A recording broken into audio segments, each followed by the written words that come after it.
Luke, now that he's gone, it's so great to see your son up here helping us in worship and then taking his brother to task over there in the pew, man. It's great. It's great stuff. I love it. Anyway, we are starting a new series, and it is a series called Are You Listening? And I'm gonna read some scripture first. I'd like us to stand for the reading of God's Word. It is found in Isaiah chapter 55, verses 1 through 7. If you don't have a Bible with you and you use a pew Bible, it's on page 524 in that Bible. If you brought your own Bible, you're on your own. I don't know what page it's on in your Bible. But you may want to open that up and have it available during the message today. So I'll be reading verses 1 through 7. Come, all you who are thirsty, come to the waters. And you who have no money, come, buy and eat. Come buy wine and milk without money and without cost. Why spend money on what's not bread, and your labor on what does not satisfy? Listen to me and eat what is good, and you will delight in the richest of fare. Give ear and come to me. Listen that you may live. I will make an everlasting covenant with you, my faithful love promised to David. See, I have made him a witness to the people, a ruler and a commander of the people. Surely you will summon nations you know not, and nations you do not know will come running to you because of the Lord your God, the Holy One of Israel, for he has endowed you with splendor. Seek the Lord while he may be found. Call on him while he is near. Let the wicked forsake their ways and the unrighteous their thoughts. Let them turn to the Lord, and he will have mercy on them, and to our God, for he will freely pardon. I want to read one of those verses one more time, and it's the second part of verse 2 into verse 3. Listen to me, and eat what is good, and you will delight in the richest of fare. Come, give ear, and come to me. Listen that you may live. This is the word of the Lord. Give somebody a high five and have a seat, would you? All right, while you're doing that, confession time. Confession time, I love Christmas music. There, I said it. Anybody else with me on that? All right. However, I got to qualify that. I love Christmas music, but not too much. Because you can flat go nuts on this stuff. Am I right? Am I right? I don't start listening to it before Halloween or anything like that. But Sherry loves it too, and she likes to have it playing all the time. And I don't want to listen to it all the time. However, I enjoy it. And there are songs that when they come on the radio or something like that, I sing along with it.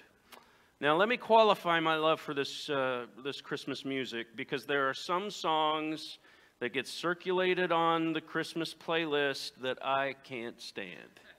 Are you with me? If Last Christmas I Gave You My Heart by George Michael comes on, I might throw up. I'm sorry if that offends you, but that's how bad that song offends me.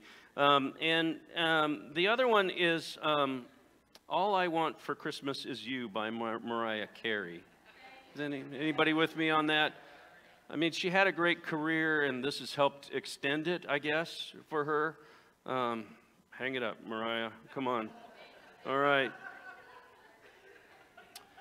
Also, any holiday song that tries to make Christmas any more cool than it already is, like Bruce Springsteen's Santa Claus is Coming to Town, or the Beatles' A Wonderful Christmas Time, that makes my skin crawl. And so I just wanted to lay all that out there for you so that you know you're dealing with a picky Christmas song listener, okay? But there are so many wonderful Christmas carols and hymns.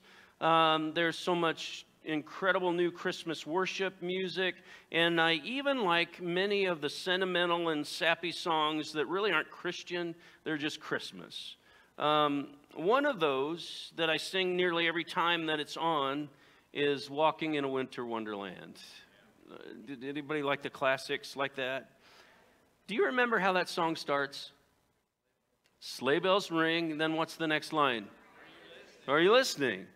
So here's the gist of the song. In case you never think of the meaning of songs, I've spent a lifetime doing that. And here is a man, and he is catching the attention of his love interest, all right? And he hears sleigh bells, and he knows it's marking a special time, Christmas. But he's worried that his love interest isn't paying attention, ladies. Not that this person doesn't hear the sound, but that this person is too distracted to hear it and realize the meaning of what's going on. And if he can just get her to listen, then she'll know that this isn't just a regular day. This is the start of something special, an exciting new time where schedules change and people gather to celebrate, a time for leisurely walks down snow-dusted lanes, building snowmen, pretending like the snowman is a preacher that can get you married, hot chocolate by a fire as the two plan the rest of their lives. This is a special time. Sleigh bells ring. Are you listening?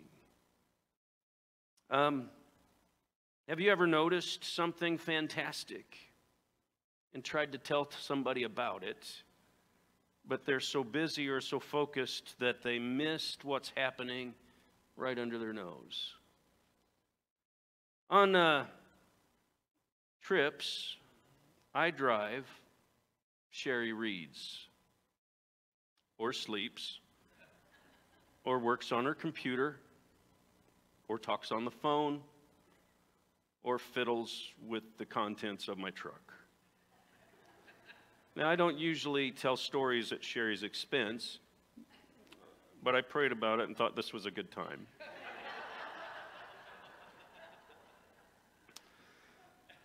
I'm a little bit surprised that on trips she hasn't started writing in the back and asking me to install a window that goes up and down between us. Because really it's just I drive and she does whatever she wants to do. You understand? You with me, guys? Anybody else with me? I'll see something that I think she'll like, just for conversation's sake. And it'll be a beautiful house, a deer on the side of the road. Perhaps it's night, and I'm seeing a shooting star. And I'll say, "Oh man, would you look at that?" Does she look up right away? No, because she's reading. And she's got to finish the paragraph that she's on.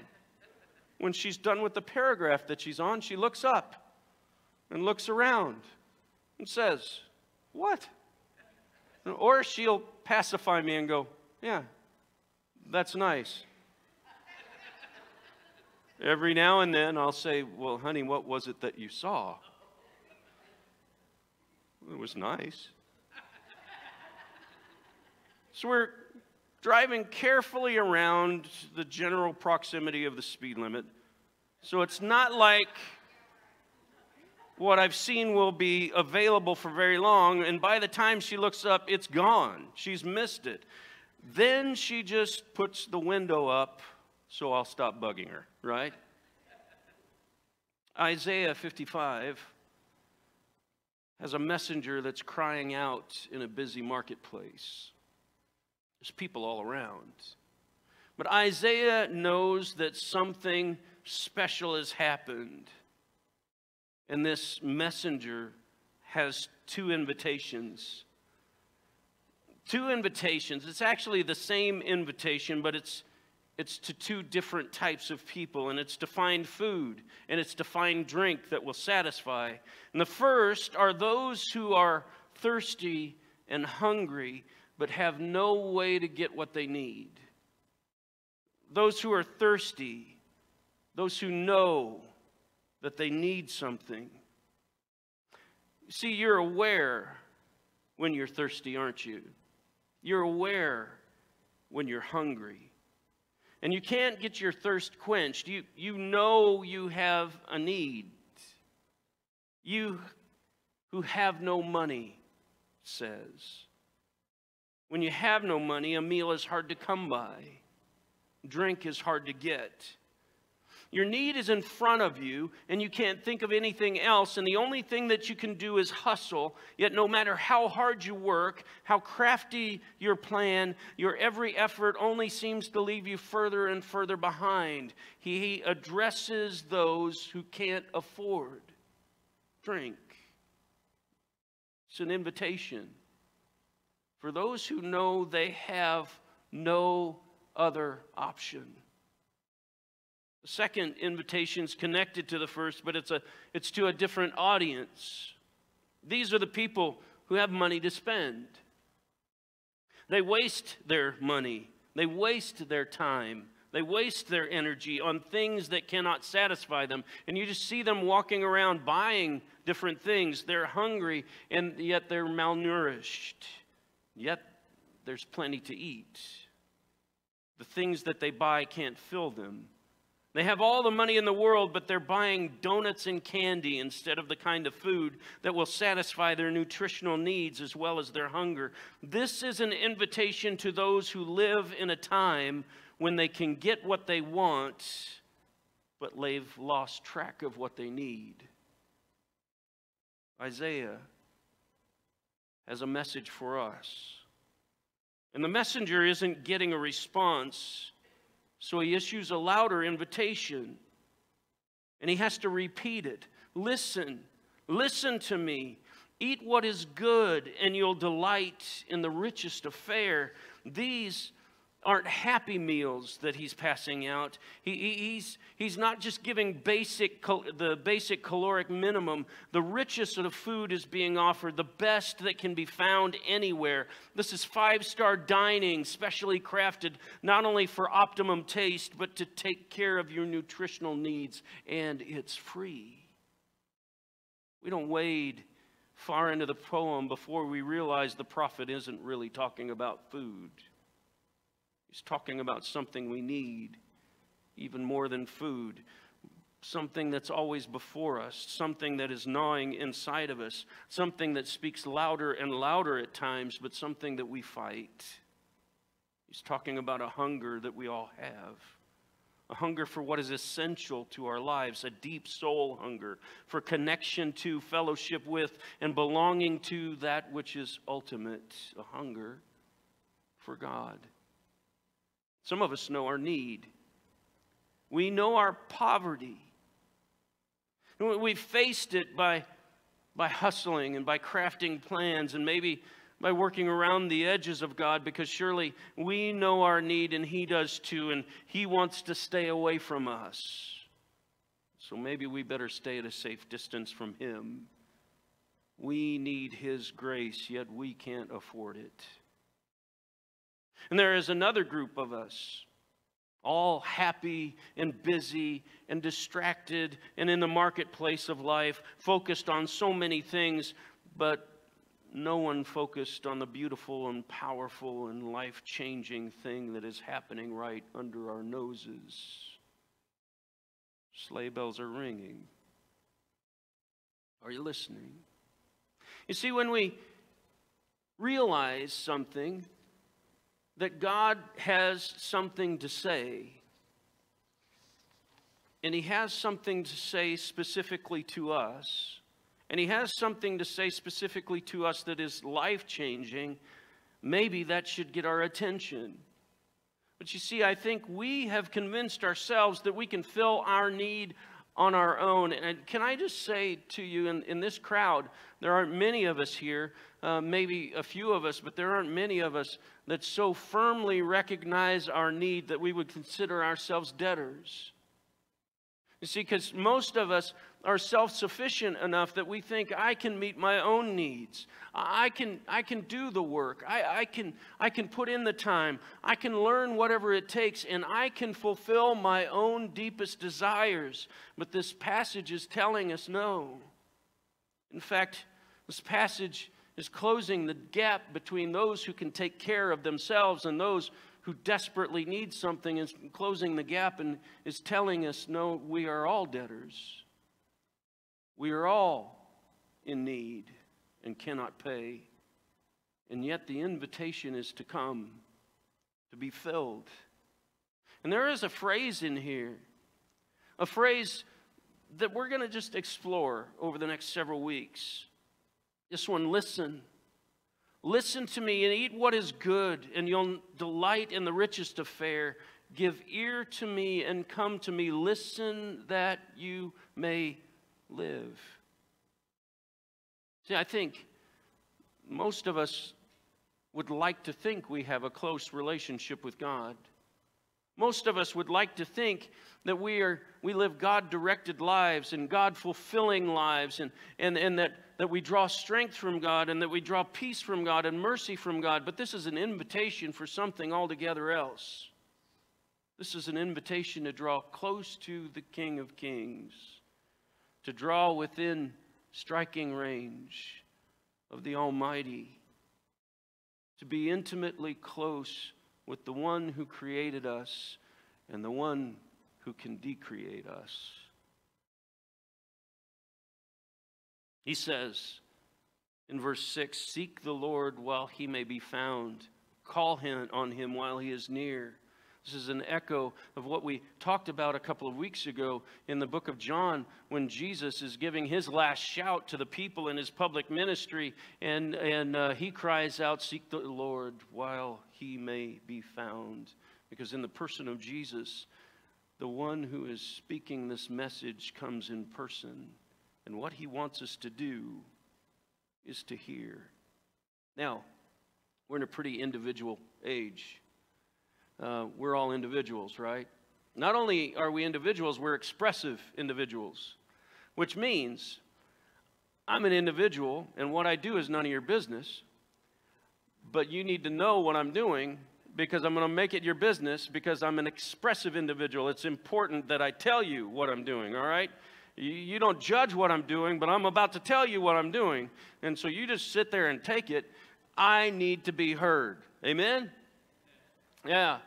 When you know you're teaching a class of kindergartners, you'll know a culture has gotten to someone when a kindergartner comes up to you and says, I need to be heard.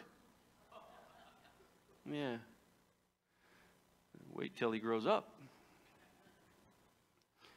But here, the story isn't so much that we need to be heard. Oh, later on in this poem, we are heard.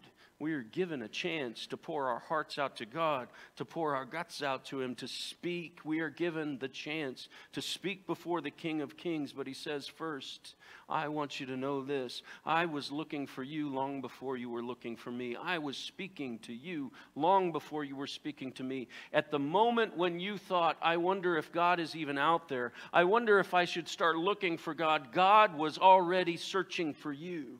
God has spoken first. When somebody speaks to you, isn't it polite to listen? Isn't it polite to receive what they have to say? Don't you get frustrated when you say something to someone and then they begin talking as though you never said what you said to them? They had something on their mind and they were going to spill it out all over you, whether you had anything to say or not. God has something to say, and the words of this poem is that if you don't listen to this, you may very well lose the life that I created you to live. Sleigh bells are ringing. Are you listening? Seek the Lord while he may be found. Call on him while he is near. And then it says in verse 7, let the wicked forsake their ways. You see, this hope, this peace, this fulfillment that God has for us comes at a price, and that price is honesty with God, where we get to tell him not our truth, but the truth about ourselves. You see, our truth is the truth that is kind of twisted so that we look a little bit good, right? I remember getting in trouble for things growing up. And the reason why I remember that is because it was one time. The whole time that I was growing up, I was in trouble for things. I remember, my sister going to tell my parents something that I did. And I knew there was a little bit of time because she would have to describe what was going on and things like that. And then my parents would have to come looking for me. And so I used that time wisely by crafting a story that was my truth. That was the cover story that put a little bit of flavor to it. Do you know what I'm talking about? That made me look at least a little bit good, so that when she went and said, Steve threw a rock at me, I could at least look like a saint or something like that. Well, she had sin in her lives and it needed to be pounded out of her or something like that. I wanted to craft the story so that I at least looked a little bit good. But what this is talking about is saying, there's nothing I can plead. When we come to that point, when we realize that I can't give any more excuses to God, I can't tell him I didn't mean to do it. In fact, what I need to tell him is, I meant to do it, and Lord, I'm afraid I'll do it again. I'm afraid that the second I think I'm in the clear and I can get away with it, I'll do it again. That's the kind of person I am. Let the wicked forsake their ways and the unrighteous their thoughts. And when we start thinking in those terms, we begin going, but why would God need to know what is on my heart, what I am doing? And you know what? God already knows what you're doing. In fact, there is not a sin in your life that God goes, oh, when you confess it to God, God goes, I didn't know. Oh, you don't say. I didn't know you were. When did you do that? The reason why God has us confess our sins is because we need to deal with our sins. We need to be honest with ourselves. You see, this is a person that is crying out to a people who have fooled themselves into thinking all the energy that they spend and all the things that they are doing to fulfill their needs is really filling their heart need, and it is not. Let the wicked forsake their ways. Let the unrighteous their thoughts.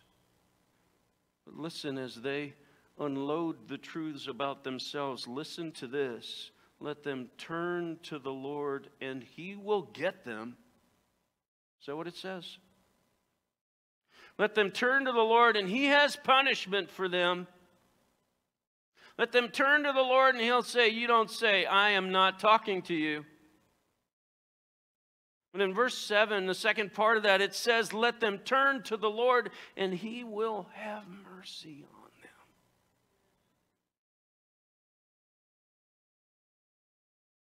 Let them turn to our God, for he will, listen to this, freely pardon. Sleigh bells ring. Are you listening?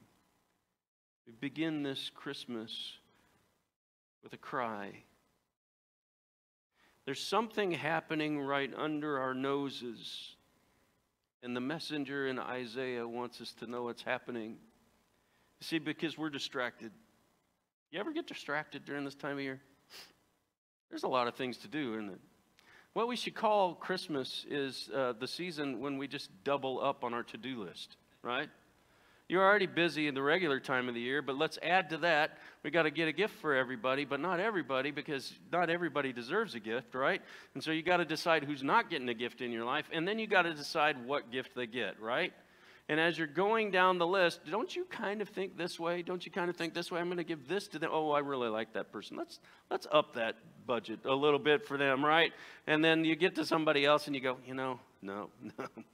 I think we'll take the money that we spent on the other person out of this person's budget just because, they've been lousy this year, right? Do you do that kind of thing? Nobody's confessing here, right? Am I the only one? If you get a little bit from me this year and you thought you should get more, then you know what just happened. What just happened? We're so distracted by all the things that we have to do at Christmas that sometimes it's really simple. We missed that Christ the Savior came, not offering judgment to us, but offering pardon. But he's saying, please, would you do this one thing with me? Would you be honest about yourself? Would you spill it all out before me? Spill the ways out that you've tried to be your own God. Spill the ways out that you've tried to live your own life, that you've tried to fulfill yourself and you're not able to do it. No matter how much money you have, no matter how skilled you are, you need God. This is a declaration that all those who would cry out, I need God in my life, that He is ready and He is willing to fill that space, to fulfill your purpose, to fulfill your life the way He intended it to be fulfilled. And He will turn and have mercy on you. So right now, let's do a fun exercise, all right? Don't do this for the person next to you. This is just for you, okay? You're going to be tempted to do this for the person next to you. I want you to look at the person next to you and say, this is not about you, all right? Just for a moment, all right? Because this is going to be really fun. I want you to close your eyes.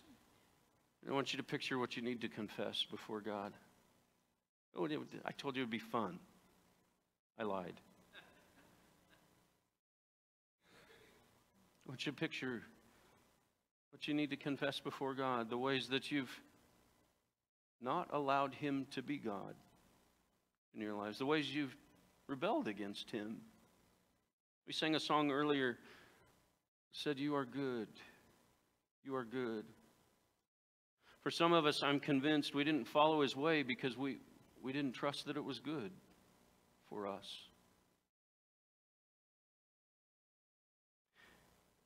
And I want you to picture this. You haven't confessed it yet. You've just decided what needs to be confessed. Let me tell you what's going to happen when you confess it. I want you to put your name in here. Then I confess to the Lord, and He will have mercy on me. Sleigh bells ring. Are you listening? Heavenly Father, today we confess before you our need. Lord, some of us need to confess for things that we've done. That's okay. But Lord, what you want us to confess is our heart of rebellion, our heart of idolatry. We've worshiped things other than you. Our heart of lawlessness, where we just didn't care. You want us to confess those things before you that you might save us, wash us clean, and give us what we need. We've thought by putting ourselves first that we would fulfill every dream in our life. But Lord, those dreams turn to sand in our mouths. Those dreams are never enough. So Lord, our prayer is that you would fulfill what we need most, and that is that we have a God-shaped hole in our lives that can only be filled by you, no matter how much we put in there. And Lord, this Advent season, would you give us ears to hear what is going on right in front of our faces, so that we don't miss what you're doing in our lives. God is speaking. Are we listening? We pray these things in Jesus' name. Amen. Did you enjoy our time of worship this morning? I'm going to invite our worship team to come. Let's enjoy one last song together. Would you stand with me? Let's express our praise to our Lord as loud as we can and with joyful voices.